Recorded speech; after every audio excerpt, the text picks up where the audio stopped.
টাকার ব্যাগসহ ঠাকুরগাঁও ও জেলা জামায়াতের আমির আটক।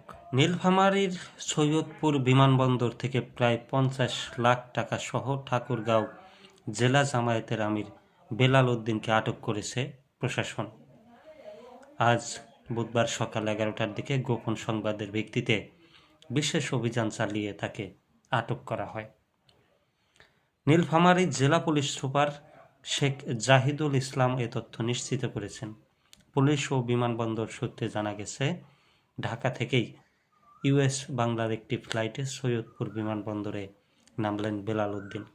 এ সময় তার কাছে থাকা ব্যাগ তল্লাশি করে বিপুল পরিমাণ নগদ টাকা উদ্ধার করা হয়। পুলিশ সুপার শেখ জাহিদুল জানান, আটককৃত ব্যক্তি ঠাকুরগাঁও জেলা জামায়াতের আমির। প্রাথমিক জিজ্ঞাসাবাদে উদ্ধারকৃত টাকার পরিমাণ প্রায় 50 লাখ বলে ধারণা করা হচ্ছে। বর্তমানে টাকাগুলো গণনার কাজ চলছে এবং এই অর্থের উৎস ও ব্যবহারের উদ্দেশ্য সম্পর্কে তাকে জিজ্ঞাসাবাদ করা হচ্ছে। বিষয়টি গুরুত্বের সঙ্গে খতিয়ে দেখছে জেলা পুলিশ ও সংশ্লিষ্ট গোয়েন্দা সংস্থা। আইনি প্রক্রিয়া শেষে এ বিষয়ে বিস্তারিত জানানো হবে বলে জানিয়েছে পুলিশ।